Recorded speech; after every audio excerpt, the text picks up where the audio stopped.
আমি দিলরুবা। অনেক শখ করে গ্রাম থেকে শহরে এসেছিলাম জব করতে। কিন্তু শহরে এসে দেবাশিস নামের এক ছেলের প্রেমে আমি পড়ে যাই। তার প্রেমে পড়ে আমি অন্ধ হয়ে গেছিলাম। প্রত্যেকদিন রাতে আমার প্রেমিক আমার নগ্ন ছবি নিত এটা বলে যে সে আমাকে ভীষণ ভালোবাসে। তাই ওই নগ্ন ছবিগুলো সে স্মৃতি হিসেবে নিজের মোবাইলে রাখবে। আর আমি তাকে বিশ্বাস করে নিজের নগ্ন শরীরের ছবি দিতাম। কিন্তু আমার প্রেমিক সেই নগ্ন ছবিগুলো নিয়ে যা করত সেটা শুনে আপনাদেরও পায়ের তলা থেকে মাটি সরে যাবে। তাই গল্পটি শুরু থেকে শেষ পর্যন্ত শোনার অনুরোধ রইল। আমি গ্রামের মেয়ে হলেও খুব শিক্ষিত ছিলাম। ছোটবেলার থেকে স্বপ্ন ছিল শহরে গিয়ে চাকরি করার। তাই গ্রামে নিজের পড়াশোনা শেষ করে বাবা মায়ের অনুমতি নিয়ে দিল্লি শহরে এসেছিলাম জব করতে। এতে আমার বাবা মায়ের কোনো আপত্তি ছিল না। তারা আমাকে নিয়ে খুব গর্বিত ছিল। আমরা ৩ বোন। আমি বাড়ির বড় মেয়ে। তাই আমার উপরে একটা দায়িত্ব ছিল। তারপর চোখে অনেক স্বপ্ন, মনে আশা ও ভরসা নিয়ে আমি দিল্লি শহরে চলে আসি। দিল্লিতে এসে আমি ১৫ দিনের মধ্যে একটা কোম্পানিতে জব পাই। জব পেয়ে আমি ভীষণ খুশি ছিলাম এবং এটাও ভালোভাবে জানতাম যে আমি অবশ্যই জব পাবো। ভেবেছিলাম এবার আমি নিজের বাবা মায়ের সাহায্য করতে পারবো। জব পেয়ে আমার মনে অনেক ভাবনা ছিল নিজের পরিবারের প্রতি। আমার জব পেতে প্রায় ১ মাস হয়ে গেছিল। এই ১ মাস আমি খুব সাধারণভাবে কাটিয়েছিলাম। আমি খুব খুশি ছিলাম আমার ব্যস্ত জীবনে। কিন্তু ১ মাস পরে আমার জীবনে পরিবর্তন আসে।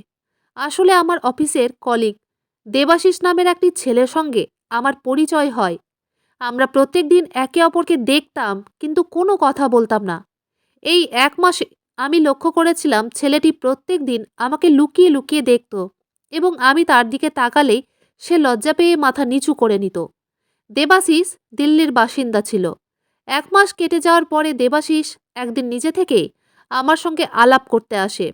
সেদিন আমি একটা লাল রঙের শাড়ি পরে অফিসে গেছিলাম এবং অফিসের সবাই আমার সৌন্দর্যের খুব তারিফ করেছিল। সবশেষে দেবাশিস আমার কাছে এসে বলল, "হ্যালো, আমি দেবাশিস।" উত্তরে আমি বললাম, "হাই, আমি দিলরুবা।" তারপর আমরা দুজনেই একে অপরের দিকে একবার করে দেখছিলাম আর একবার করে মাথা নিচু করে চুপচাপ দাঁড়িয়েছিলাম। ওই সময় আমি নিজেই বুঝতে পারছিলাম না যে তার সঙ্গে কি কথা বলবো। হয়তো আমি তাকে মনে মনে পছন্দ করতাম, তাই হয়তো দেবাশিসকে দেখে আমি উত্তেজিত হয়ে নার্ভাস ফিল করছিলাম। তারপর আমার কিছু বলার আগেই দেবাশিস বলল, "দিলরুবা, এই লাল রঙের শাড়িতে তোমাকে ভীষণ সুন্দর দেখাচ্ছে। আমার নজর তোমার দিক থেকে সরছে না। শুধু তাই নয়, অনেক দিন থেকেই তোমাকে আমার একটা মনের কথা বলার চেষ্টা করছি, কিন্তু বলার সাহস পাচ্ছি না। জানি না সেটা শুনে তুমি আমাকে কি ভাববে।" আমি তখন দেবাশিসকে বললাম, "তুমি নির্ভয়ে আমাকে নিজের মনের কথা বলতে পারো।" তখন দেবাশিস পুরো অফিসে সবার সামনে আমার হাত ধরে বলল, "দিলরুবা, আমি তোমাকে অনেক ভালোবাসি। প্রথম দিন থেকেই তোমাকে পছন্দ করতে শুরু করেছিলাম, কিন্তু এতদিন বলার সাহস পাইনি।" আমিও যেহেতু মনে মনে দেবাশিসকে পছন্দ করতাম, তাই দেবাশিসের প্রপোজাল গ্রহণ করেছিলাম। সেদিনের পর থেকে অফিস শেষে প্রত্যেক দিন আমরা পার্কে গিয়ে সময় কাটাতাম। আমাদের অফিসের বাইরের কিছুটা দূরে গিয়ে সেই পার্কটি অবস্থিত ছিল। আমি খুব খুশি ছিলাম দেবাশিসের সঙ্গে। দেবাশিসের সঙ্গে ১ মাস কেটে যাওয়ার পরে আমাদের দুজনের মধ্যে শারীরিক চাহিদার ইচ্ছে জাগে। এমনিতে আমিও দেবাশিস যখন পার্কে সময় কাটাতাম তখন দেবাশিস প্রত্যেক দিন আমার ঠোঁটে চুমু দিত এবং ধীরে ধীরে আমাদের দুজনের মাঝে শারীরিক চাহিদা বাড়তে থাকে। এমনকি আমি যেখানে ভাড়া থাকতাম সেখানে আরও ৩ জন মেয়ে থাকত।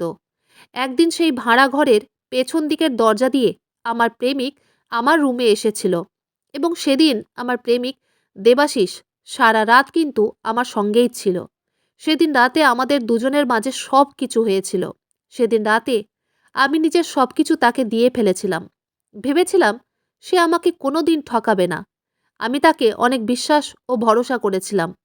তারপর এইভাবে আমার প্রেমিক মাঝে মধ্যেই আমাদের ভাড়া ঘরের পেছন দিক দিয়ে আমার রুমের ভেতরে চলে আসতো এবং আমার যারা রুমমেট ছিল তারা আমাকে ভীষণ ভালোবাসতো এবং তারা যখন এটা জানতে পেরেছিল যে আমার প্রেমিক লুকিয়ে ঘরের ভেতরে আসে এবং সারা রাত আমার সঙ্গে থাকে, তখন আমার রুমমেট বলেছিল, দিলরুবা, এটা কিন্তু ঠিক নয়। ঘরের মালিক যদি জানতে পারে তাহলে আমাদের সবাইকে এখান থেকে বের করে দিবে। সেদিনও আমার প্রেমিক লুকিয়ে ঘরের ভেতরে এসেছিল। আমি তখন আমার রুমমেটকে বললাম, আজকেই লাস্ট, এরপরে কিন্তু সে আর এখানে আসবে না, আমি তাকে বারণ করে দিব। এইভাবে আমার দিন বেশ ভালোই কাটছিল। আমি খুব খুশি ছিলাম আমার জীবনে। কিন্তু সেদিন যখন দেবাশিস আমাকে একটা গিফট দেয়, তখন সেই গিফটটা খুলে দেখতেই আমি চমকে উঠি। শুধু তাই নয়, ওই উপহার দিয়ে সে জেদ করছিল নিজের মোবাইলে আমার ছবি তোলার। আসলে ওই প্যাকেটের মধ্যে একটি ড্রেস ছিল, এবং সেই ড্রেসটা ছিল একটা লাল রঙের বিকিনি, যেটা পরলে আমার শরীরের অর্ধেকেরও বেশি অংশ দেখা যাবে। আমি ওই ড্রেসটা পরতে আপত্তি করলে দেবাশিস আমার উপর রাগ করে। তার অভিমান দেখে আমি ওই অশ্লীল পোশাক পরতে রাজি হয়ে যাই। ওই পোশাকটি পরে আমি যখন দেবাশিসের সামনে আসি, তখন আমার ভীষণ লজ্জা পাচ্ছিল।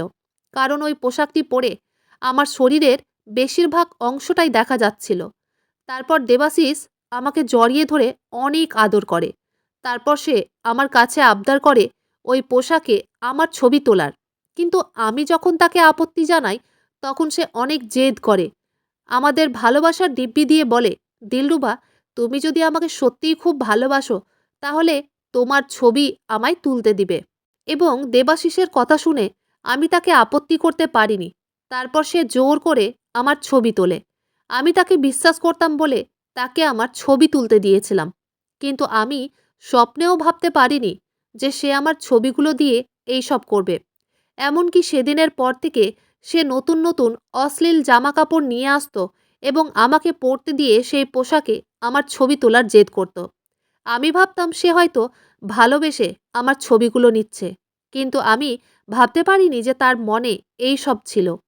এইভাবে বেশ কিছুদিন চলার পরে আমি যখন একদিন অফিসে যাই, তখন স্যারের কাউন্টারে ফাইলগুলো রাখতে যাই এবং স্যারের রুমের বাইরে গিয়ে দরজা খোলা মাত্রই আমার প্রেমিক ও স্যারের মাঝখানের কথাবার্তা শুনে তো আমার পায়ের তলা থেকে যেন মাটি সরে যায়। আমার মাথায় যেন আকাশ ভেঙে পড়ে।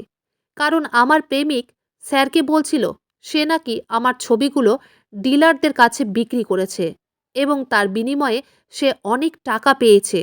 কিন্তু এখন আর আমার ছবি দিয়ে কোনো কাজ হবে না। কারণ ডিলাররা নতুন নতুন মেয়েদের নতুন নতুন ছবি চায়। আমার ছবি সে অনেকবার বিক্রি করেছে। তাই এখন আর আমার ছবি বিক্রি হবে না। এই কথাটা শুনে আমি যখন অনেক রেগে আমার প্রেমিকের জামার কলার ধরে বললাম, ছি, তুমি আমার সঙ্গে চিট করবে আমি সেটা কোনোদিন স্বপ্নেও ভাবিনি। তুমি আমার ছবি ডিলারদের কাছে বিক্রি করেছ? শুধুমাত্র টাকার জন্য তুমি আমার মান সম্মান সবকিছু শেষ করে দিয়েছ? এই তোমার ভালোবাসা? আমি তোমাকে বিশ্বাস করে ঠকেছি, কিন্তু আমি তোমাকে ছাড়ব না। পুলিশে তোমার নামে কমপ্লেন করব। তুমি আমার সঙ্গে অন্যায় করেছ, তাই এর শাস্তি তো তোমাকে পেতেই হবে। আমি যখন আমার প্রেমিককে হুমকি দিয়ে অফিস থেকে বেরোচ্ছিলাম, তখন সে আমার হাত ধরে আমার গালে একটা থাপ্পড় মেরে বলল, বেশি বাড়াবাড়ি করো না, নইলে তোমার যেটা ভিডিও আছে সেটাও আমি ভাইরাল করে দেব। তাই চুপচাপ থাকো। ভেবে দেখেছ, যখন তোমার ভিডিওটা ভাইরাল হবে এবং তোমার বাবা মায়ের কাছে যখন সেই ভিডিওটা পৌঁছবে, তখন তাদের অবস্থা কি হবে? সবাই তোমাকে খারাপ চোখে দেখবে। তোমার ঘর থেকে বেরোনো বন্ধ হয়ে যাবে। আমি তখন আশ্চর্য হয়ে দেবাশিসের মুখের দিকে তাকিয়ে বললাম, আমার কোন ভিডিও তুমি রেকর্ড করেছো? আমার কথা শুনে সে হেসে নিজের পকেট থেকে মোবাইলটা বের করে আমাকে যেই ভিডিওটি দেখায়, সেটা দেখে তো আমার পুরো শরীর কেঁপে ওঠে। আসলে আমার ও দেবাশিসের মাঝখানে শারীরিক সম্পর্ক সে নিজের মোবাইলে ক্যাপচার করে রেখেছিল, যেটা দেখে আমার পুরো শরীর থরথর করে কাঁপতে শুরু হয়। ভয়ে আমার চোখ মুখ লাল হয়ে যায়। সে কখন আমাদের দুজনের সেই সুন্দর মুহূর্তগুলো নিজের মোবাইলে ক্যাপচার করেছিল, আমি সেটা টেরও পাইনি। কেউ যখন প্রেমে পড়ে তখন সে ভুলে যায় যে সেই ভালোবাসার একটা সীমা থাকে। তখন সেই ভালোবাসা সীমাহীন হয়ে যায়। সেই ভালোবাসায় কোনো লিমিট থাকে না, এবং আমার সঙ্গেও সেটাই হয়েছিল। ভেবেছিলাম দেবাশিসের সঙ্গে নিজের সম্পর্ক লিমিটে রাখব, কিন্তু আমি পারিনি। আমি নিজেকে ধরে রাখতে পারিনি। তার প্রেমে পড়ে বুঝেছিলাম ভালোবাসায় কোনো লিমিট থাকে না, এবং এই লিমিট না থাকার কারণে আমার জীবনে আজ ঝড় উঠে এসেছিল। আমার অশ্লীল ভিডিওটি তার মোবাইলে দেখার পরে তার হাতে পায়ে ধরে বলেছিলাম সে যাতে ভিডিওটা ডিলিট করে দেয়। তখন দেবাশিস আমায় বলল, এই ভিডিওটা আমি ডিলিট করব না। আমার সেফটির জন্য ভিডিওটা আমার মোবাইলেই থাকবে, যাতে তুমি নিজের মুখটা বন্ধ রাখতে পারো। শুধু তাই নয়, দেবাশিস ও স্যার আমাকে হুমকি দিয়ে বলল, দেখো দিলরুবা, তুমি যদি তোমার রুমমেট রিয়ার ছবি তুলে আমাদের না দাও তাহলে তোমার এই ভিডিওটি ভাইরাল করে দেব। তখন তুমি আর কাউকে মুখ দেখানোর যোগ্য থাকবে না। রিয়া, আমি ও নুসরাত আমরা তিনজনেই একই কোম্পানিতেই জব করতাম। এবারে তারা রিয়াকে টার্গেট করেছিল। শুধু তাই নয়, তারা রিয়ার ন্যাকের ছবি চেয়েছিল, যেটা ডিলারদের কাছে বিক্রি করে তারা অনেক টাকা পাবে। আমি অনেক বড় ধর্মসংকটে পড়ে গেছিলাম। কিছুই বুঝতে পারছিলাম না যে এবার আমি কি করব। এমনকি আমি যদি রিয়ার ছবি তাদের হাতে তুলে না দিই, তাহলে তারা আমার ভিডিওটি ভাইরাল করে দেবে। তাদের কথা শুনে আমি অনেক দুশ্চিন্তায় ছিলাম। এমনকি আমি যখন অফিস থেকে বাড়ি ফিরছিলাম তখন আমার চেহারা দেখে রিয়া ও নুসরাত বলল, "কি রে দিলরুবা, তোর কি হয়েছে? এইভাবে মনমরা হয়ে কেন আছিস? কেউ কিছু বলেছে?" আমি তখন তাদের মিথ্যে কথা বললাম যে না, আমার কিছুই হয়নি। তারপর সেদিন রাতে রিয়া যখন বাথরুমে যায় তার আগেই আমি দেবাশিসের দেওয়া ক্যামেরা বাথরুমে সেট করে রেখেছিলাম। তারপর রিয়া যখন বাথরুমে যায় তখন তার ন্যাকের ছবি ওই ক্যামেরায় ক্যাপচার হয়, যেটার ব্যাপারে রিয়া কিছুই জানতে পারেনি। আমি নিজের মান-সম্মান রক্ষা করার জন্য স্বার্থপরের মতো নিজের রুমমেটের মান-সম্মান বিক্রি করেছিলাম, যেটা আমি অন্যায় করেছিলাম।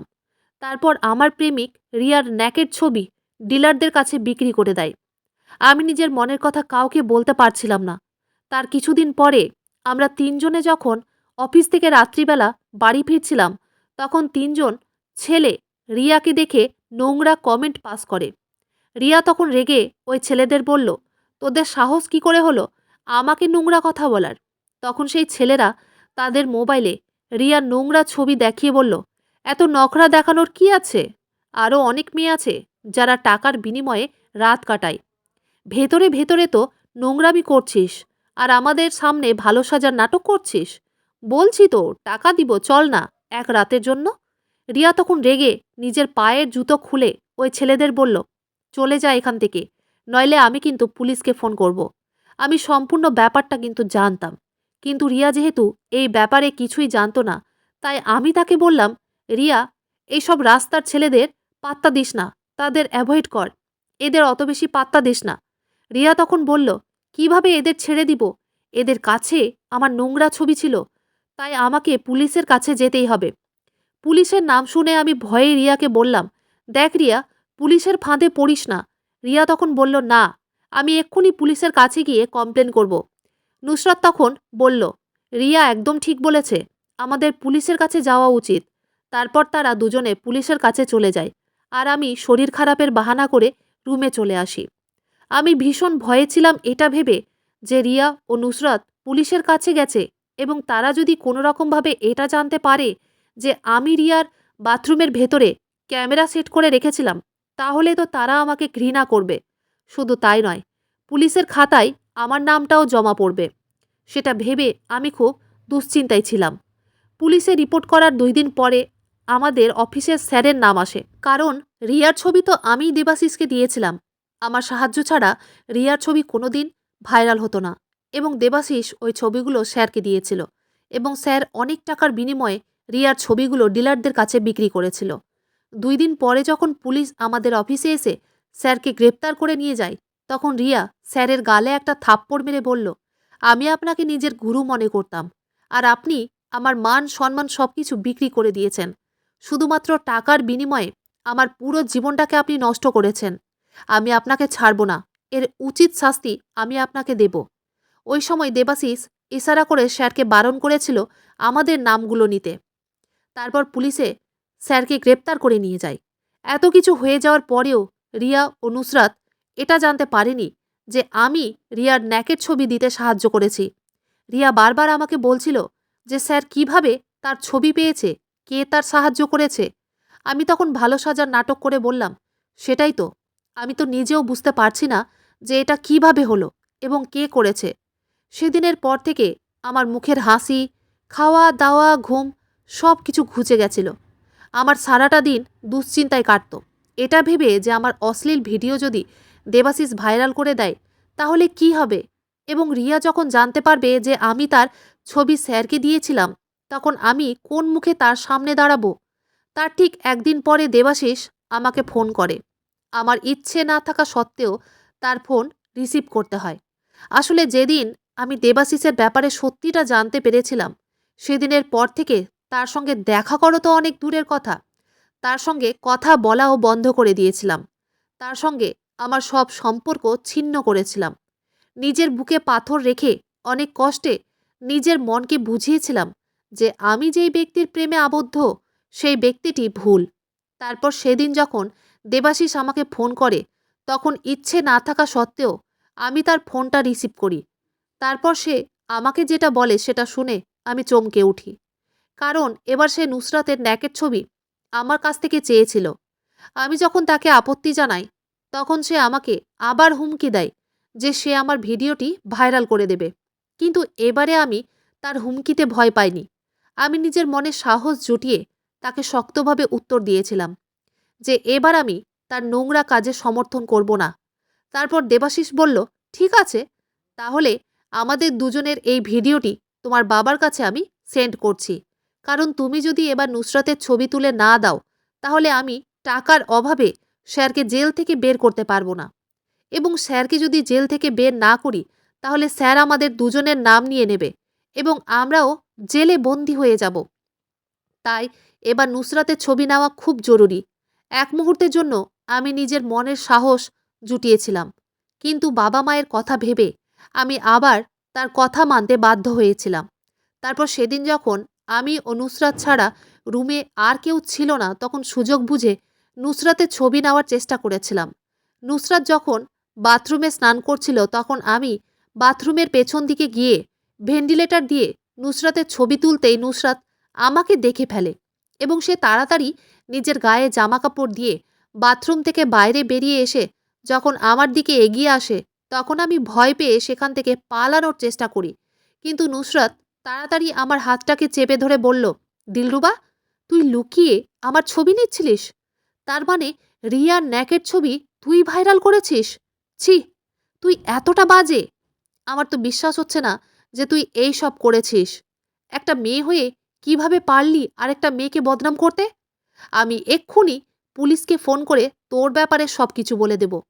আমি তখন নুসরাতের কাছে ক্ষমা চেয়ে বললাম, নুসরাত, আমাকে ক্ষমা করে দে, কিন্তু পুলিশকে ফোন করার আগে একবার আমার কথাটা শোন। তারপর আমি নুসরাতকে সব কিছু বললাম যে দেবাশিস কিভাবে আমাকে ফাঁদে ফেলেছে। সব কথা শোনার পরে নুসরাত আমার গালে একটা থাপ্পড় মেরে বলল, তুই নিজের মান সম্মান রক্ষা করার জন্য আমাদের মান সম্মান নষ্ট করতে চলেছিলি? এই কথাগুলো তুই আমাদের আগেই বলতে পারতিস। এখন আমাদের কাছে পুলিশে কমপ্লেন করা ছাড়া আর কোনো উপায় নেই। পুলিশের কথা শুনে আমি ভীষণ ভয় পেয়ে নুসরাতকে বললাম, পুলিশে কমপ্লেন করার পরে আমার যদি বদনামি হয় তাহলে তো বাবা মায়ের আমার উপর থেকে ভরসা ও বিশ্বাস উঠে যাবে। নুসরাত তখন আমার ঘাড়ে হাত দিয়ে বলল, তোর কিচ্ছু হবে না, কিন্তু তুই যদি পুলিশে কমপ্লেন না করিস তাহলে দেবাশিস তোকে আরও বিপদে ফেলবে এবং তোর সঙ্গে যেটা অন্যায় করেছে সেটা শাস্তি ওকে পেতে হবে, যার জন্য পুলিশে কমপ্লেন করাটা খুবই জরুরি। তারপর মনে সাহস জুটিয়ে আমি নুসরাতের সঙ্গে থানায় গিয়ে দেবাশিসের নামে কমপ্লেন করেছিলাম। তারপর আমার সঙ্গে প্রতারণা করার অপরাধে দেবাশিস এখন জেলে আছে। আমার ব্যাপারে সত্যিটা জেনে রিয়ার সঙ্গে আমার ভালো সম্পর্ক নষ্ট হয়ে গেছিল। আমি অনেকবার রিয়ার কাছে ক্ষমা চেয়েছিলাম, কিন্তু সে আমাকে ক্ষমা করেনি। আমি জানতাম আমি ক্ষমার যোগ্য নয়। নুসরাত ও রিয়া আমাকে একা রেখে অন্য রুমে শিফট হয়ে গেছে এবং তাদের রাগ করাটাই কিন্তু স্বাভাবিক, কারণ আমি নিজের স্বার্থে তাদের সঙ্গে অন্যায় করেছিলাম এবং আমি বুঝতে পেরেছিলাম যে আমি ভুল করেছি, যেটা আমার উচিত হয়নি। বিশ্বাস একবার ভেঙে গেলে সেটা ফিরে পাওয়া খুব মুশকিল। বন্ধুরা, আজকের গল্পটি এখানেই শেষ করছি। গল্পতে কোনো ভুল ত্রুটি থাকলে ক্ষমা করে দিবেন। গল্পটি ভালো লাগলে অবশ্যই লাইক, শেয়ার, সাবস্ক্রাইব করতে ভুলবেন না। ধন্যবাদ।